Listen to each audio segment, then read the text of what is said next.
Bonjour et bienvenue dans ce module dédié au sport de la formation Odyssée Aroma. Aujourd'hui, nous allons parler plus précisément d'hormones et de neurotransmetteurs, en tout cas quelques-uns, ceux qui sont impliqués lors de votre pratique sportive et autour de celle-ci.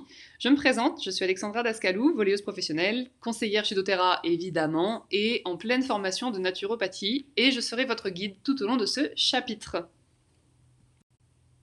Dans ce cours donc, nous allons explorer les effets physiologiques de certaines hormones et certains neurotransmetteurs et les huiles essentielles qui peuvent nous aider à réguler leur taux et leur activité. Donc dans un premier temps, nous allons rappeler les bases des systèmes endocriniens et nerveux, ce qui les constitue, comment ils fonctionnent, etc. Ensuite, on va plonger dans une analyse détaillée de 6 hormones et neurotransmetteurs clés, qui sont donc la dopamine, l'adrénaline, la noradrénaline, le cortisol, les endorphines et la sérotonine. Et en les étudiant, on va voir également quelles huiles essentielles peuvent impacter leur production et réguler leur taux, toujours en mettant l'accent sur leur rôle dans l'activité physique et dans la performance sportive. L'objectif de tout ça, c'est quoi? C'est de vous familiariser en fait avec ce qui se passe dans votre corps lorsque vous le soumettez au stress que peut représenter une séance de sport, pour mieux comprendre donc les réactions de l'organisme et savoir comment on peut l'aider à les réguler, toujours dans l'objectif en fait d'optimiser votre entraînement et votre récup, avec comme en ligne de mire comme objectif d'améliorer vos performances et surtout pratiquer en toute sécurité. Avant d'aller plus loin, je me permets quelques rappels, à savoir que tous les conseils qui vont suivre sont valables uniquement pour les huiles essentielles du laboratoire doTERRA. C'est valable d'ailleurs pour l'ensemble de la formation Odyssée Aroma, je me permets de le rappeler ici. Ensuite, on ne va pas aborder dans ce chapitre les contre-indications, mais si vous vous lancez dans l'utilisation d'un nouveau produit, une nouvelle huile essentielle, des compléments alimentaires ou un quelconque produit doTERRA, demandez toujours l'avis de votre conseillère et surtout vérifiez que vous ne présentez aucune contre-indication. Si vous avez le moindre doute, n'hésitez pas à vous tourner vers votre médecin également. Et enfin, tous les conseils et toutes les informations de ce chapitre ne se substituent absolument pas à un diagnostic médical, à un suivi médical ou à un quelconque traitement médicamenteux. Si vous avez des troubles hormonaux, que vous avez des doutes à ce sujet, je vous invite fortement à vous tourner vers votre médecin ou vers un endocrinologue. Ces petites précisions faites, on va pouvoir entrer dans le vif du sujet et on va commencer d'abord donc par rappeler les bases de ce que sont le système endocrinien et nerveux, et on va commencer tout de suite par le premier, le système endocrinien. On ne peut pas parler donc du système endocrinien sans expliquer ce qu'est une hormone d'abord. Une hormone, c'est quoi? C'est tout simplement une molécule chimique qui est produite dans l'organisme en réponse à une stimulation par des cellules dites endocrines. Les hormones, c'est des véritables messagers chimiques du corps qui circulent dans tout l'organisme par la voie vasculaire pour atteindre un organe ou une glande cible pour délivrer leur message. Et ce message-là, en fait, va modifier l'activité de l'organe ou de la glande concernée, tout simplement. Les hormones interviennent dans des mécanismes aussi divers que la régulation du métabolisme, la croissance, l'homéostasie, l'activité sexuelle, la contraction des muscles cardiaques et lisses, etc., etc. Et elles sont indispensables au bon fonctionnement de l'organisme et elles en assurent l'équilibre global. Qu'est-ce qui compose ce système endocrinien? En fait, il y a plusieurs structures anatomiques qui le constituent. On a d'un côté les glandes endocrines dites véritables, c'est-à-dire que leur seule fonction, c'est de produire des hormones, c'est tout. Parmi elles, on retrouve notamment l'hypophyse, les surrénales, donc c'est deux glandes qu'on va retrouver un petit peu plus loin dans le chapitre, mais il y a également la thyroïde, les parathyroïdes, le thymus, etc. Et de l'autre côté, on a des organes qui, en plus de leur fonction endocrine, ont une fonction physiologique. Donc parmi ceux qui nous intéressent aujourd'hui, on a les intestins qui sécrètent la sérotonine, mais il y a aussi donc le pancréas qu'on ne va pas voir aujourd'hui, mais qui régule le métabolisme et le taux de sucre dans le sang en sécrétant l'insuline et le glucagon. Il y a le cœur, il y a les gonades, donc qui sont les organes sexuels, etc., etc. En tout, donc, il y a une douzaine d'organes ou structures anatomiques qui composent ce système endocrinien, et tous ensemble, ils sécrètent pas moins de 50 hormones différentes. Donc le système endocrinien, il fonctionne de manière assez complexe globalement, mais j'ai essayé de vous simplifier ça au maximum. Et donc on va utiliser un schéma pour vous expliquer comment ça marche. Donc la première étape de l'ensemble du processus, c'est quoi? C'est la stimulation de la glande endocrine. Et cette stimulation-là, elle peut être de diverses natures, ça peut être plein de choses, comme par exemple un stress, un effort physique, un danger, un vrai danger qui est imminent. Ça peut être simplement les variations du rythme circadien, du cycle menstruel, une grossesse, le taux de sucre qui varie dans le sang aussi. Donc ça peut être vraiment plein de choses différentes. En tout cas, stimulation, il y a. C'est la première chose. Ensuite, pour y répondre, la glande endocrine va commencer à sécréter un certain type d'hormones. Et ces hormones-là, qui sont donc les petites billes jaunes sur le schéma, vont intégrer la circulation sanguine, grâce à laquelle elles vont pouvoir circuler dans tout l'organisme pour arriver jusqu'à l'organe qu'elles cherchent à atteindre. Et une fois qu'elles y arrivent, jusqu'à leur organe cible, elles vont venir se fixer, se greffer sur des récepteurs spécifiques qui sont soit sur la membrane de la cellule, soit à l'intérieur de la cellule.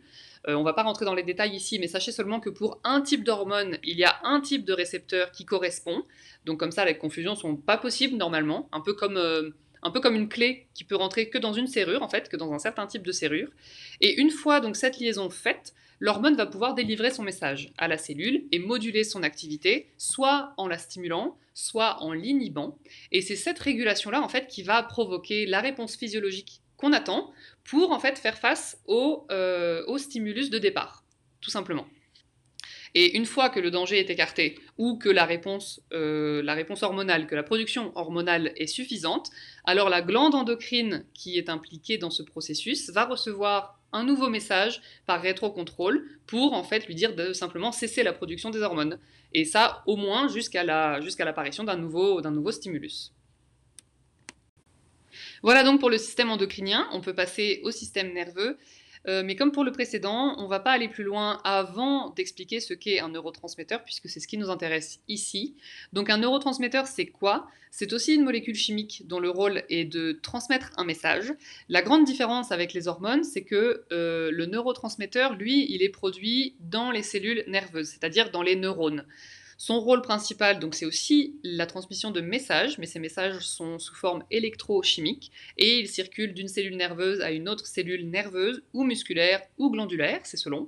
Et son rôle, c'est aussi donc de modifier l'activité en fait de la cellule suivante, soit en l'inhibant, soit en la stimulant. C'est toujours pareil. Ces transmissions-là, donc, elles sont cruciales pour le fonctionnement normal de nombreuses fonctions physiologiques, notamment par exemple le contrôle moteur, la perception sensorielle, la régulation de l'humeur, de la mémoire, de l'apprentissage, la régulation du sommeil, etc., etc. Maintenant, le système nerveux en lui-même, comment il se compose? Il est d'abord divisé en deux branches principales. On a d'un côté le système nerveux central qui comprend donc la moelle épinière et l'encéphale. L'encéphale, c'est quoi? C'est trois éléments. C'est le cerveau, le cervelet et le tronc cérébral. Donc ces quatre éléments-là, finalement en tout, composent le système nerveux central et son rôle, c'est de coordonner et d'interpréter les informations qui sont perçues par nos sens, en fait, tout simplement. Tout ce qu'on voit, tout ce qu'on sent, tout ce qu'on touche, etc., c'est lui qui les interprète. Et de l'autre côté, la deuxième branche principale, c'est le système nerveux périphérique. Lui, il est composé des ganglions, des nerfs crâniens et rachidiens, donc du rachis, la colonne vertébrale, et eux, en fait, donc, ils transmettent les signaux entre le système nerveux central et le reste du corps. Ce système nerveux-là, lui-même, donc, se divise en deux parties. Une partie sensorielle, qui est responsable des informations transmises par nos sens vers le système nerveux central, et une partie motrice qui, à l'inverse, est responsable des mouvements et donc des ordres donnés du système nerveux central vers le reste du corps. Cette partie motrice, elle-même, se divise en deux parties. Continuez de me suivre. On a le système nerveux somatique d'un côté, qui est responsable donc des actions volontaires du corps. Et de l'autre côté, on a le système nerveux autonome qui régule les fonctions involontaires, c'est-à-dire tout ce qui est respiration, rythme cardiaque, etc. Et lui-même, promis, c'est la dernière subdivision, mais lui-même est subdivisé en deux parties. On a donc le système nerveux sympathique, qu'on peut vulgairement qualifier d'accélérateur, parce que lui, il va consommer beaucoup d'énergie du corps. Et en deuxième lieu, on a donc le système nerveux parasympathique qui a plutôt un effet ralentisseur parce que lui va permettre à l'organisme d'économiser son énergie.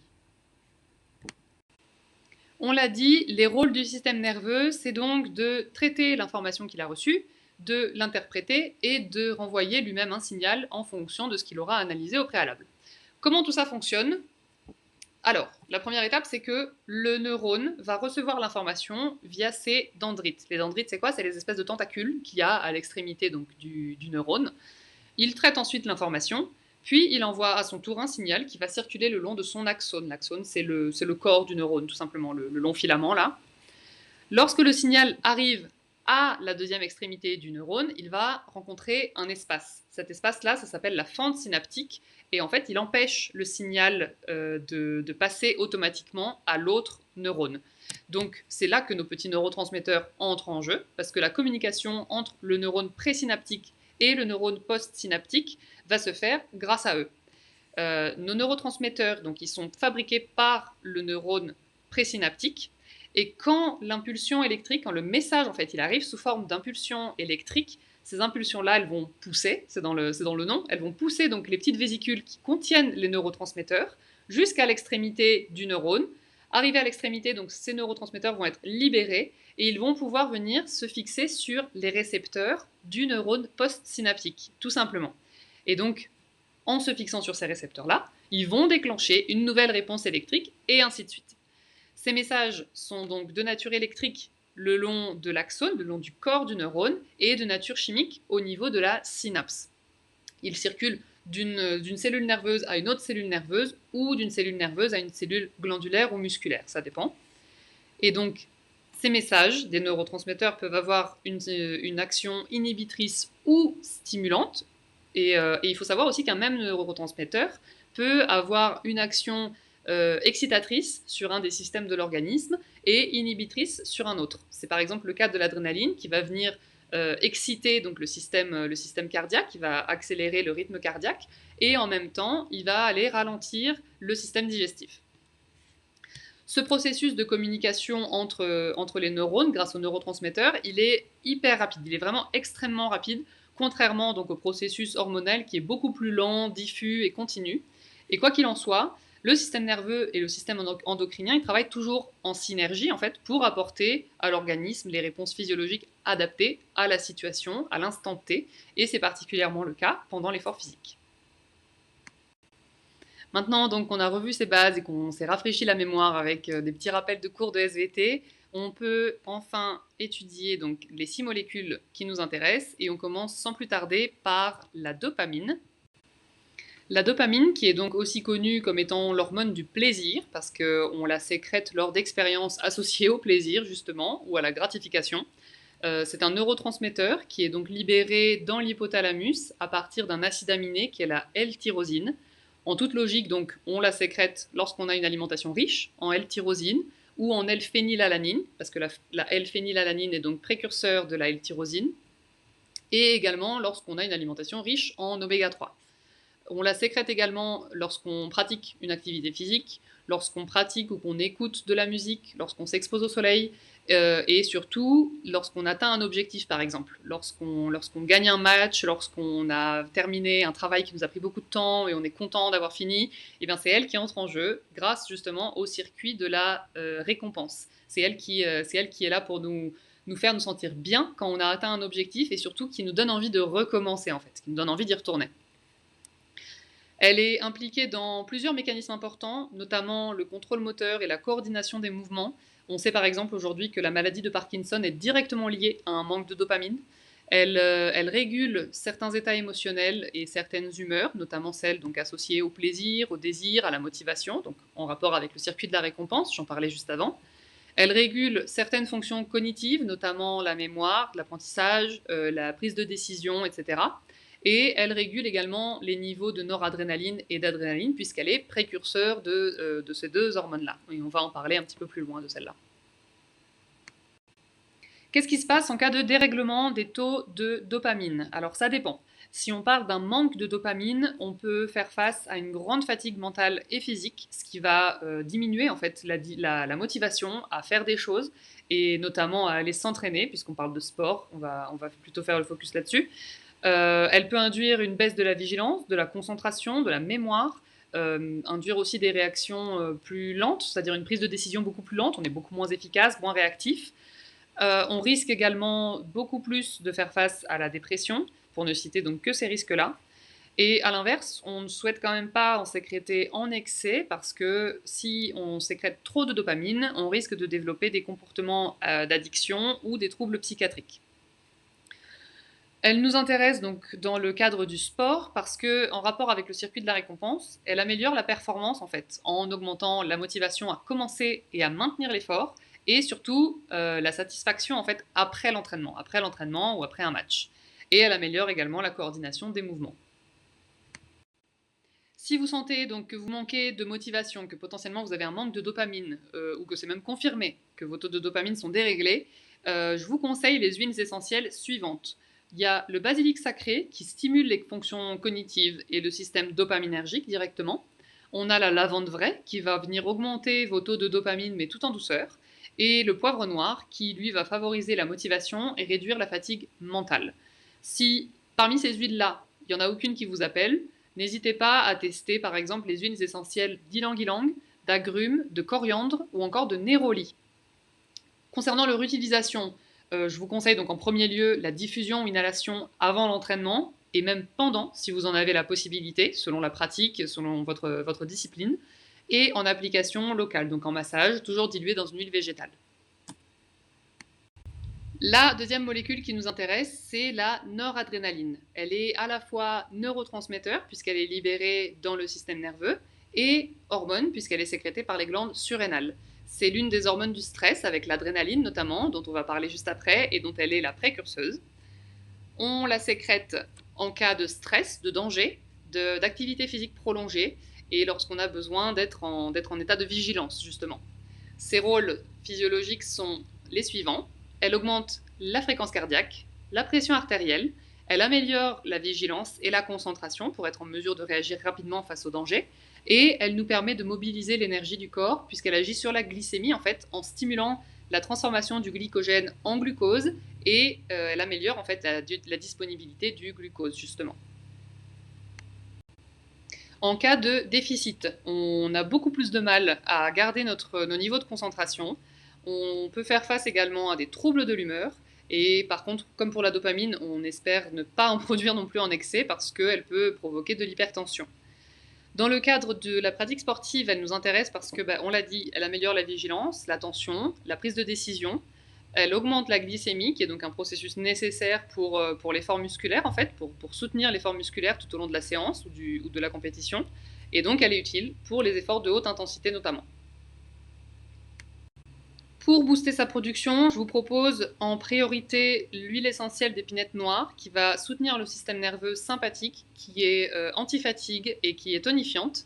Et en deuxième lieu, l'huile essentielle de genévrier qui, elle, va plutôt agir sur tout ce qui est mental, donc la clarté mentale, la vigilance, etc. Si ces deux-là ne vous conviennent pas, vous pouvez vous orienter aussi vers l'huile essentielle de pin Douglas ou de sapin de Sibérie, voire même vers l'huile essentielle d'encens. Concernant l'utilisation, on va toujours retrouver la voie aromatique, donc diffusion, inhalation avant, voire pendant l'entraînement si vous le pouvez, et en massage, surtout sur la zone surrénalienne, justement pour aider les glandes surrénales à produire les hormones qui nous intéressent. L'adrénaline maintenant, tout comme la noradrénaline, elle est à la fois neurotransmetteur et hormone. Elle fait partie donc des hormones du stress, on l'a dit. Et elle est par contre plutôt impliquée dans la réaction fuite ou combat face au danger. On la sécrète donc lors d'un stress physique ou émotionnel. Et en fait, elle répond à un besoin accru d'énergie lorsque l'organisme a détecté une situation périlleuse. Donc ça peut être un effort intense à venir, une douleur, un manque d'oxygène, un vrai danger, un danger imminent. Ou pire que ça, une compétition, un examen, un entretien d'embauche, bref, que du stress. Ces rôles physiologiques sont les mêmes que la noradrénaline, donc elle va augmenter le rythme cardiaque, la pression artérielle, elle va jouer sur la glycémie, et en plus de ça, elle va permettre la dilatation des bronches, donc pour accélérer la respiration, elle va permettre de dilater les pupilles, elle va augmenter aussi la température corporelle et diminuer le péristaltisme intestinal, c'est-à-dire les contractions de l'intestin. En cas donc de dérèglement, si on ne produit pas assez d'adrénaline, on peut se sentir très fatigué, on peut faire de l'hypotension, être sujet aux nausées, aux vomissements, avoir des difficultés à gérer le froid. Et de même, on ne veut pas non plus en produire en excès parce qu'en cas de production excessive, ça peut provoquer de l'épuisement, du surentraînement, des troubles du sommeil, voire de l'anxiété. Et dans le cadre de la pratique sportive, elle nous intéresse pour les mêmes raisons que la noradrénaline, à savoir qu'elle améliore la vigilance, la prise de décision rapide, elle mobilise les réserves d'énergie en jouant sur la glycémie, et en plus de ça, elle permet une meilleure oxygénation des muscles en général. Donc en fait, tout ce qui permet d'optimiser la performance, quoi. Concernant les huiles essentielles que je vous conseille pour booster sa production, vous pouvez vous reporter aux huiles essentielles de la noradrénaline, mais je profite de cette slide pour vous en proposer d'autres. Vous avez donc l'huile essentielle de citron, qui est un stimulant naturel et qui va augmenter votre énergie. La menthe poivrée, qui augmente également l'énergie et l'endurance mentale. Donc ça, c'est parfait pour les sports où il faut être un peu concentré ou les sports d'endurance. Et vous avez également le romarin, qui améliore la vigilance et les performances cognitives. Si au contraire vous souhaitez apaiser le système nerveux et plutôt calmer la production d'adrénaline ou de noradrénaline, vous pouvez tester l'huile essentielle d'encens, de lavande ou encore de copaïba. Je partirai sur l'une de ces trois-là pour commencer. Pour l'utilisation, encore et toujours, diffusion, inhalation avant, voire pendant l'entraînement. En application locale, toujours diluée dans une huile végétale. Et donc ça, vous le verrez avec votre conseillère doTERRA, mais attention à l'effet photosensibilisant du citron si vous vous exposez au soleil après l'application. Et si vous le souhaitez, vous pouvez également prendre une goutte de menthe poivrée sous la langue pour un effet tonique et vivifiant immédiat. Évidemment, si vous ne présentez aucune contre-indication, mais ça, je vous laisse vérifier avec votre conseillère. Le cortisol maintenant, qui est donc notre troisième et dernière hormone du stress, c'est une hormone stéroïdienne, c'est-à-dire qu'elle est synthétisée à partir de cholestérol et elle est produite par les glandes surrénales. On la sécrète en cas de stress prolongé, en cas de stress chronique ou lorsqu'un état donc anxieux perdure ou encore lors d'une activité physique intense.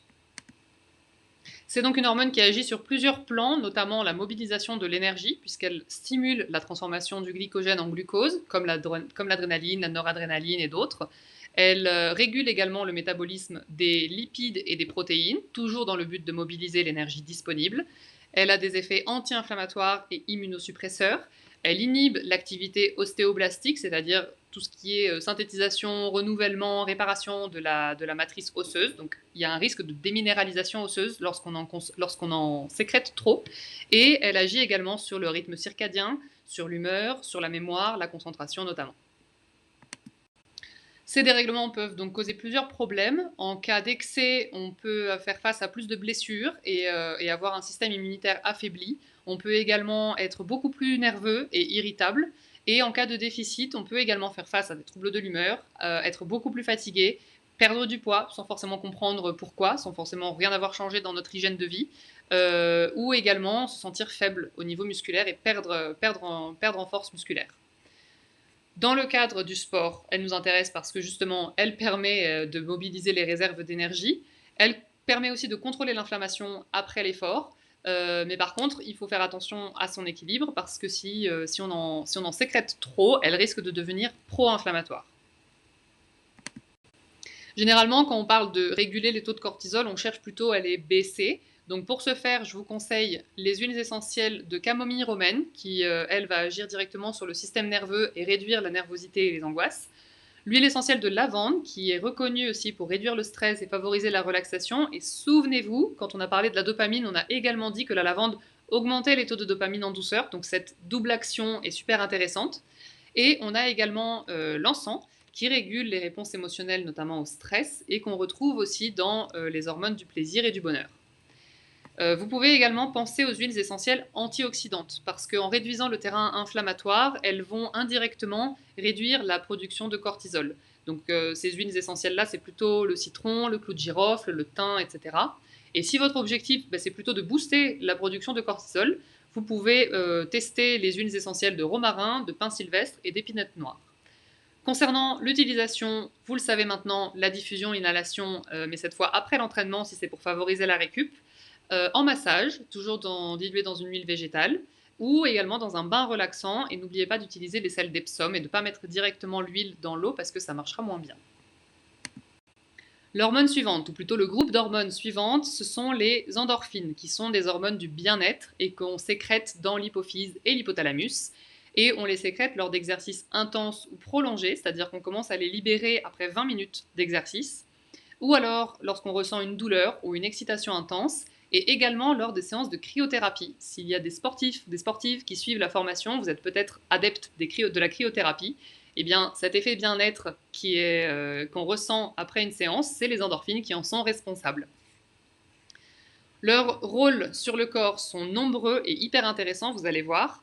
Elles ont d'abord une action anxiolytique, c'est-à-dire que elles vont diminuer les taux de cortisol en se greffant sur les récepteurs de la morphine, et cet effet-là donc, peut durer jusqu'à 6 heures après l'effort. Elles ont un effet antalgique qui peut durer jusqu'à 4 heures après le début de la sécrétion des endorphines. Elles ont un effet euphorisant qui nous fait nous sentir bien, tout simplement, une sorte de sentiment de pleine conscience et de joie extrême, que ce soit pendant ou après l'effort. Et elles stimulent également le système immunitaire. Quand on parle de dérèglement des taux d'endorphine, on parle souvent de déficit, parce que le cerveau ne produit pas naturellement d'endorphine en excès, donc on ne peut pas souffrir de surproduction. Donc quand on souffre d'un dérèglement, c'est un déficit qui a lieu. Donc on souffre d'une baisse de la motivation, on a moins envie de faire des choses, de s'entraîner, de sortir du lit tout simplement des fois. Et surtout, notre perception à la douleur est plus importante. Donc le lien avec le sport, il est tout trouvé, puisque elles réduisent la sensibilité à la douleur, donc elles nous aident à être plus endurants et surtout la perception de l'effort est modifiée. On est prêt à s'entraîner plus longtemps, mieux aussi, et c'est elles qui sont responsables notamment de cette euphorie qui arrive parfois pendant ou après l'entraînement, notamment dans les sports d'endurance, où à un moment où on sent que quand on court, quand on pédale, quand on nage, ben, tout va bien, on n'a pas de douleur, on a l'impression que les mouvements se font naturellement, on ne réfléchit pas, on est dans le flow, et ben ce sont les endorphines qui sont responsables de cette sensation-là. Pour booster leur production, je vous propose 2 huiles essentielles en priorité, et vous allez comprendre pourquoi, j'espère. On a d'abord donc l'huile essentielle d'orange douce, qui appelle naturellement la bonne humeur, qui réduit le stress et qui diminue la perception de la douleur. Et l'huile essentielle d'ylang-ylang, qui favorise la relaxation, l'euphorie, et qui diminue aussi la perception de la douleur. Avec ça, je pense que tout est clair, mais si jamais ça ne vous convient pas, ça peut, vous pouvez également tester l'huile essentielle de lavande, de petits grains bigarade, bergamote ou tout autre agrume qui vous appelle. Concernant leur utilisation, on a toujours la voie aromatique, donc en diffusion, inhalation, que ce soit après l'entraînement ou avant de dormir, je le recommande plutôt comme ça, mais vous pouvez les utiliser n'importe quand dans la journée, ou encore en application locale, en massage ou dans un bain relaxant. Dernière molécule qui nous intéresse et qu'on va aborder aujourd'hui, la sérotonine, ou hormone du bonheur pour les intimes. C'est un neurotransmetteur qui est synthétisé à partir du tryptophane, qui est un acide aminé essentiel, c'est-à-dire qu'on doit l'apporter à notre organisme par l'alimentation ou la supplémentation parce qu'on n'en produit pas naturellement. Et c'est d'autant plus important parce que la sérotonine est sécrétée à 95% dans les intestins et seulement à 5% dans le cerveau. Donc en toute logique, on en sécrète quand on a une alimentation riche en tryptophane, c'est-à-dire qu'on en trouve dans le poulet, la dinde, les légumineuses, les céréales, plutôt les céréales complètes d'ailleurs, les graines et les oléagineux, etc. On sécrète également la sérotonine quand on s'expose à la lumière naturelle ou qu'on pratique une activité physique plutôt modérée. Dans l'organisme, ses rôles sont les suivants. Elle agit notamment sur l'humeur, sur le sommeil, sur l'appétit.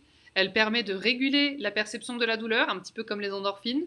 Elle permet de réguler la température corporelle, la libido, la vigilance, entre autres. Et elle module aussi le péristaltisme intestinal. Comme pour les endorphines, il n'est pas possible de souffrir d'une surproduction naturelle de sérotonine.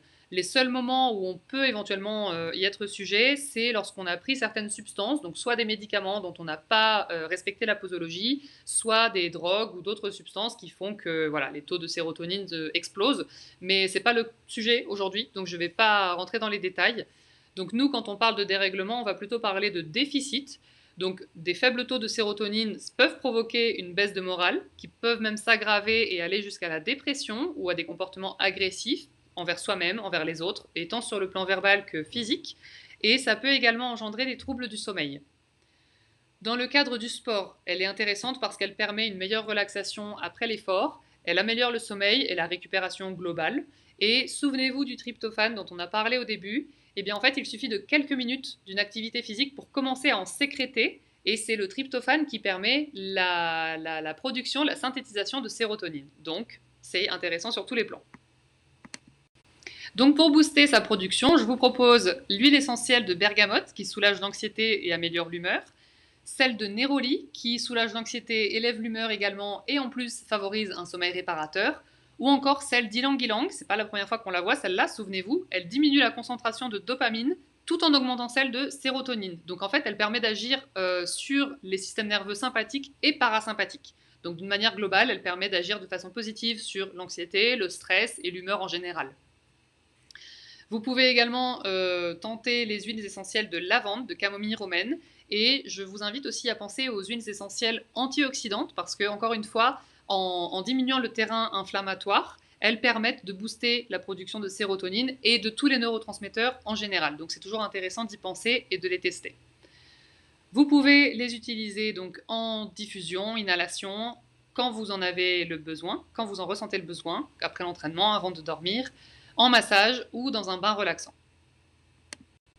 En conclusion donc, les huiles essentielles d'Otera vous offrent un moyen naturel et efficace de soutenir votre équilibre hormonal et des neurotransmetteurs tout en répondant aux besoins spécifiques de la sportive et du sportif. Donc en les intégrant à vos routines quotidiennes, non seulement vous pourrez améliorer votre bien-être général, mais vous pourrez également optimiser vos performances sportives.